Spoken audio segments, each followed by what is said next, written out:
الحي القيوم لا تأخذه سنة ولا نوم الدائم الملك الحق المبين المدبر بلا وزير ولا خلق من عباده الحمد لله رب العالمين حسبنا الله ونعم الوكيل ولا حول ولا قوة إلا بالله العلي العظيم. Dear brothers and sisters, Assalamu alaikum. Our normal Imam for the Friday prayer, Imam Rashid Salim, traveling right now, coming back, I think, to Bay Area today, so I'm substituting for him. Allah subhanahu wa ta'ala in Surah Al-Mulk, chapter 67, verse 3 through 5 says 3 and 4.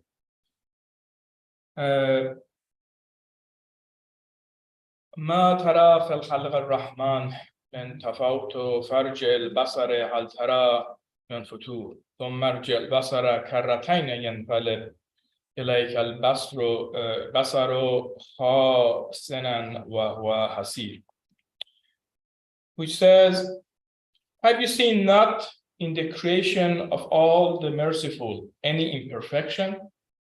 Return your gaze, see if you find any fissure. Then return your gaze again and again. Your gaze comes back to you dazzled and tired. Basically, this verse asks us to look at the universe, look at the sky, and see if there are any, or the whole universe, if there is any imperfection. It says, and return your eyes again and again, you will not see anything but perfection. Also, there is verse, Surah Al-Imran, chapter 3, verse 190. إِنَّا فِي خَلْقِ السَّمَاوَاتِ وَالْأَرْضِ وَاخْتِلَافِ اللَّيْلِ وَالنَّهَارِ لَآيَاتٍ لِأُولِي الْأَلْبَابِ. Indeed, in the creation of the heavens and the earth, and the alternation of day and night are signs of those who understand or possess understanding. There is in a post which I read by Algerian astrophysicist called, his name is Nedal Houssam. He teaches at the University of Sharjah in United Arab Emirates. He says, every time I post a picture about the cosmos on my Twitter or Facebook account, I get this reply in unison, Subhanallah, which means glory to God. And then he says, this doesn't surprise me at all, as I know how deep-rooted in the Muslim psyche, as well as in Quran, is the idea that cosmic and even natural phenomena simply reflects God's power and glory. Many Muslim thinkers, including Dr. Abdul Salam, which was the first Muslim to receive a Nobel Prize in Physics in 1979, have noted that a large portion of Quran, about 750 verses of Quran, is about mentions natural or cosmic phenomena, always pointing to God. And as you know, the Muslims know, many chapters of Quran is about natural phenomena. Surat al-Shams, Surat al-Qamar, Surat al-Nahl, the sun, the moon, the Ankabut, and so on. So, and then Dr. Nedal also quotes those verses, and the feeling that comes, or the English word that talks about this whole issue, is what's called, described as feeling of, basically when we see something which overwhelms us with a beauty and with vastness, and something that really shakes us to our core, it's the feeling, or is called awe. The key for this awe feeling, which then I will try to see if we can find equivalent in Arabic. The key for an awe or awestruck experience is that we encounter something which is very vast, very huge. either in physical context, which is like a sunset, you go to a mountain, to a Grand Canyon, ocean, known as perceptual vastness. So physically we can see it, and perceptually that is vast. Or it is an idea, or which is like generosity, or some information in physics, astronomy, some idea that we are reading and we are trying to understand, which is also known as conceptual vastness. So there are two different vastnesses. One kind of idea vastness, called conceptual vastness. The other one is the feeling of which you can see it, perceptual vastness. Then the second component of feeling of awe is that the experience transcends our understanding of the world, which forces us to change our assumptions and accommodate the new information. So it's not only we think something is vast, which also the vastness impact us. So we see that we have the same thing we have been doing all the time in different light, kind of paradigm shift. So our experience is something that exceeds our current frame of reference. It is vast and it pushes us to adjust our mindset and worldview accordingly. So this is called awe. The word awe does not really, translate to exact word equivalent in Arabic. Maybe the closest we can find is the Islamic language or lexicon is this is khushu. Khushu means kind of a reverence. When we do prayer, you should always pray for ask us to play with khushu. That means you kind of immerse yourself with just thinking about God, kind of salam alaikum. Then the Dr. Nadal says that the two expressions, both in English, which is awe, and in Arabic, which is khushu, of that feeling or state of mind in the face of cosmic amazement is mutually enriching. So both in regular prayer, which we try to do with khushu, and in awe, which we are facing with the natural phenomena, is both are kind of mutually enriching, and they help each other to understand this feeling. So in many verses of Quran, as I mentioned, the God asks us to contemplate about the nature around us. And it comes like a kind of worship. It's kind of form of ibadah, because as you know, when we recite, what do we recite in prayers? We recite ayah, different verses of Quran. And ayah means is a sign of God. And when we go to nature, nature is also our signs of God. So also in Quran, it's called ayah. The sun, the moon, the animals, the ship, the wind, the mountains, they're all in Quran, it says ayah, which means the sign from God. So both by looking at the nature, we're looking at different type of ayah, natural phenomena that help us to understand God, and also with get closer to God, and we also with our prayer, which we recite ayahs from Holy Quran, we are also trying to get closer to God. So both are helping us to get closer to God, to better understand God. This call to explore and to reflect was answered by many scientists during the golden age of the Islamic civilization.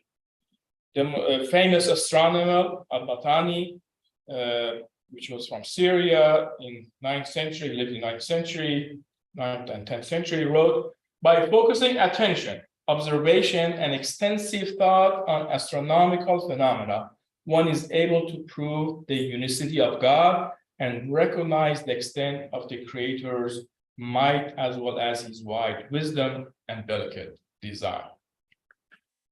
So worship can come in two different forms, both inner spirituality, which is the usual prayer method for, and outer spirituality, which is a feeling of awe that rises from contemplation and exploration of this magnificent universe of ours. So inshallah, in the second part of the khutbah, I will discuss some of the recent research that has been taken place about the feeling of awe and its impact in our body and mind. Bismillah ar-Rahman ar-Rahim. Alhamdulillah Rabbil Alameen. Ar-Rahman ar-Rahim. Maliki yawmiddin. Iyyaka na'budu wa iyyaka nasta'in. Ihdina as-sirata al-mustaqim. Sirata alladhina an'amta alayhim. غير المغضوب عليهم ولا الضالين. سيدنا الله محمد وعلى آله. اللهم صل على محمد وآله محمد. اللهم صل على محمد وآله محمد. اللهم صل على محمد وآله. بسم الله الرحمن الرحيم. لا حول ولا قوة إلا بالله. Then the Surah Al-Baqarah, verse 164, which is Baqarah's second chapter of Holy Quran. It says, "Verily, in the creation of the heavens and of the earth, and the succession of night and day, and in the ships that speed through the sea with what is useful to man, and in the waters which God sends down from the sky, giving life thereby to the earth after it had been lifeless, and causing all manner of living creatures to multiply thereon, and the change of the winds, and the clouds that run their appointed course between sky and earth. There are messages indeed for people who use their reason." So in all these things that, these are just examples. God doesn't want to go through every single example, but just these are some natural phenomena that all point, these are ayat, these are signs. So all these natural phenomena are ayat, or signs, for those who use their aql, their intellect. So there are many of these, as I said, these ayahs which points us to that we should look at natural phenomena. We should seek out awe that help us to understand God. Another verse, Surah Al-Furqan, which is chapter 25, verses 6-1. تبارك الذي جعل في السماء بروجا وجعل فيها سراجا وقمرا منيرا. Blessed is he who has set up in the skies great constellations. He has placed among them a radiant lamp and a light-giving moon.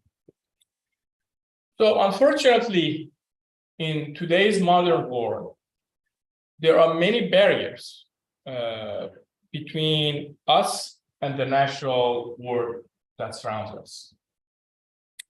These barriers reduce our chance to see the nature and experience the feeling of awe as Allah subhanahu wa ta'ala intended and asked us in Holy Quran. Today, more than half of all the people around the whole planet Earth, they live in cities. Before that, everybody lived in, the country, in villages, in country, in forests, and they were much closer to nature. In United States, more than we spend 90% of our time indoors, so we don't go out, If it's been hot, maybe 100% we spend indoors. We don't venture out except get on our car from 1 minute to get into our car, drive to supermarket, 1 minute to go buy the stuff, come back. When shopping, you go to malls. You don't see any sky. You don't see any sun. Nothing. Everything is indoors. When I go outside of my house, even in a moonless night, I can barely see any stars. Why? Because there's so much light pollution from the cities and so much air pollution. Many capitals of the world that you go, Muslim countries, you cannot see the sky. It's so polluted. There's so much pollution. No matter how hard you try, you cannot see any of the stars. On the other hand, we're so busy with our routine daily lives. Even if you can go outside, let's say you live in some place which there's not so much air pollution, even maybe there's not even light pollution, but we are so busy, with our phones, with our, busy lives and, taking care of this errand, that errand, that we hardly can, stand up and see the sky or see the tree or see the lake or anything that surrounds us. So we have been kind of moved away slowly from this feeling or the chances of having feeling of awe and experiencing. In recent years, psychologists and scientists have started researching the impact of the feeling of awe on human psychology. And recently, several books have come out that published dealing with this subject. Before that, we didn't have many of the tools. Could not scan inside the brain to see what's going on, or many, they don't look at it. One of the books is titled "Awestruck" by Fiona Paquette. Actually, he's a doctor of psychology. He practices as Kaiser Permanente in the Bay Area. And I read recently, I read this book, and I wanted to share some of the findings, kind of summary of what he said. Of course, the feeling of awe has many different levels. On the highest level, which has been experienced in the past, or maybe now experienced by some people, is which is kind of highest level, is a sense of interconnected euphoria with the cosmos. So some people experience that they see everything in nature. They can see the differences, but also they can see all at one thing. Right? So, but that usually happens to very few people. And once that happens, they kind of feel like a very impactful religious experience. Their life are changed right after that. In recent times, some astronomers, when they go on their mission and look at the Earth from the sky, they have that feeling. They have that feeling that they are one with the whole cosmos. And when they return to Earth, they kind of totally change the way they have behaved and they have worked.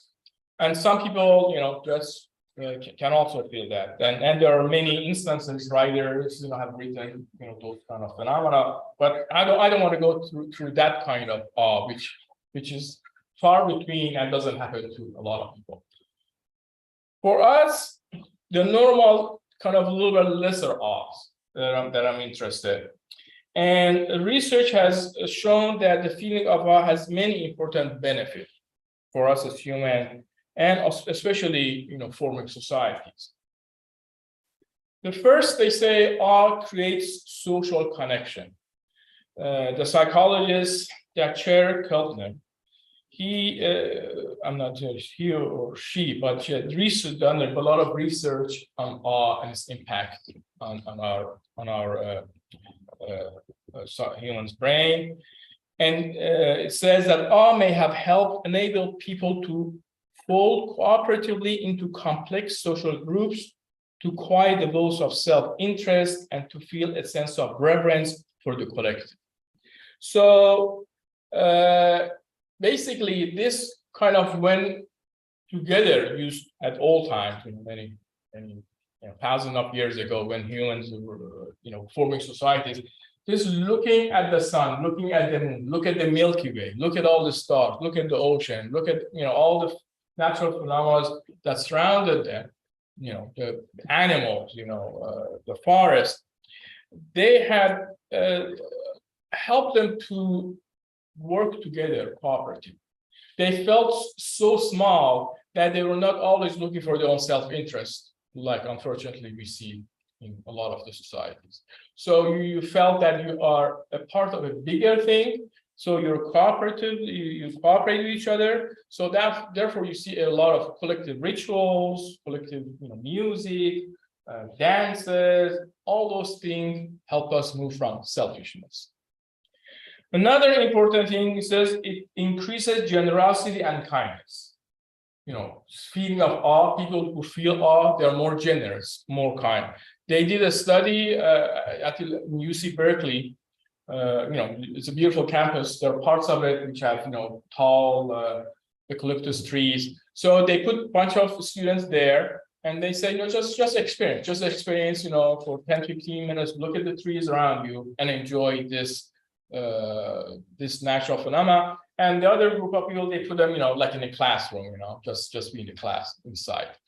Then some people went by and they dropped their pencils on the ground, And so they wanted to see what percentage of those people who were feeling awe would help, and what percent of the people who were inside the class would help.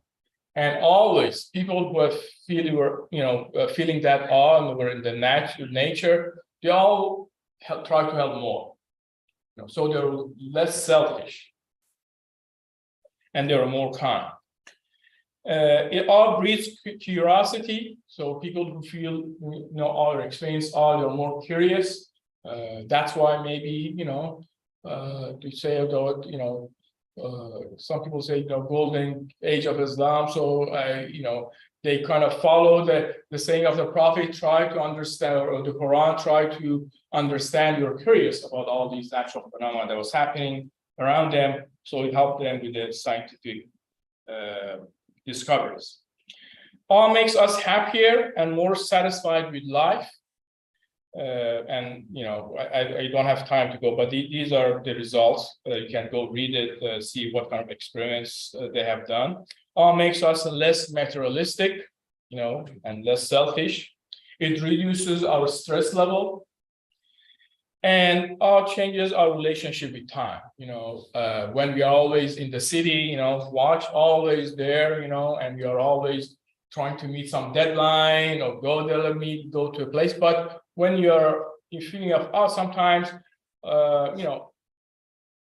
hours passes by, but you only think you're experiencing that thing for a couple of minutes. And also, all makes us humble.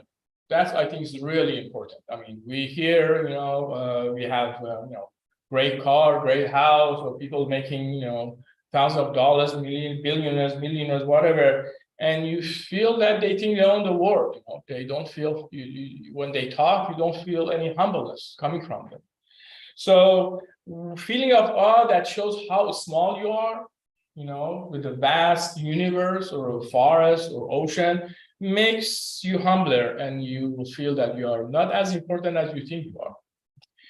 So, what can we do that increases our chance of feeling awe? There are many things that he recommends in the book, but I'm going to only cover, cite a couple of them. Then you can, maybe refer to this book or other books. First, something in the Quran, many of these things have been by Allah subhanahu wa ta'ala, many verses point us what we should do. Think about that. See the moon, see the sun, see the stars, see the animals, see the ocean. But something that he says, they say, walking in a forest, you're very mindful. They call it forest bathing. The Japanese really pioneered this, but it's happening all over the world. That you spend time without rushing, hour or two, just walking in the forest. All from mountains. I was lucky enough this year that finally could make it to Grand Teton and Yellowstone. And Grand Teton, you just stand before the Grand Teton, you feel so small. You feel it's one of those awe-inspiring events in my life. You make our spring trip, as I said, to go to Yellowstone, to go to Yosemite, to go all these places that the natural can really experience the natural phenomena. Animals, seeing animals in their natural habitat. The setting sun, the sunset, sometimes they're so beautiful, especially in the Bay Area. Sometimes you go, the sunset is so beautiful that you get mesmerized. It's another area that you can feel that. And also, we are very lucky in the Bay Area because we have mountains, we have sunsets, and we have the ocean. Just going by the Pacific Ocean, just walking, just the vastness of ocean help us with the awe. Others, of course, is thinking or contemplating the vastness of space. I mean, something I didn't know. I mean, when I was a kid, we thought the whole universe is Milky Way. Now they are saying, there are like 130 billion or trillion, universes or not universes, but galaxies. And each of those billions of galaxies, there are millions or billions of stars. And all those stars, they have at least, many of them have several planets. They calculated, what they call Goldilocks planets. That means the planets that are not too close to the sun, which is too hot for life to evolve, or too far, which is too cold. They said there are, billions of them around the world, not just 100,000 people. So just think of those numbers. It blows your mind that how vast the universe is and how small we are, and how lucky we are. We have this blue planet, life on Earth, and as far as we know up to this point, other life form, no matter, maybe it will change, but so far that's all we are. But unfortunately, we are destroying that. So there are many other. You can also find not only on these great things, but even like the birth of a child. Just learning language. How this, I have two grandkids. It's unbelievable that something that came out of the womb could not even, make a sound, just except crying. When he's 2 years old, he knows the language, he knows the grammar, something I'm trying to learn another language. I spent, 10 years, I cannot learn something that kid learned in 2 years. So I think that this is magic. We don't have to go, go different places.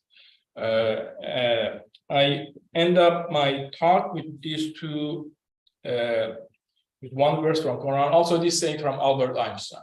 Einstein says there are only two ways. Either you think there is no magic in this world, zero magic, or you believe everything is magic in this world. Every single phenomenon that you're facing is a magic.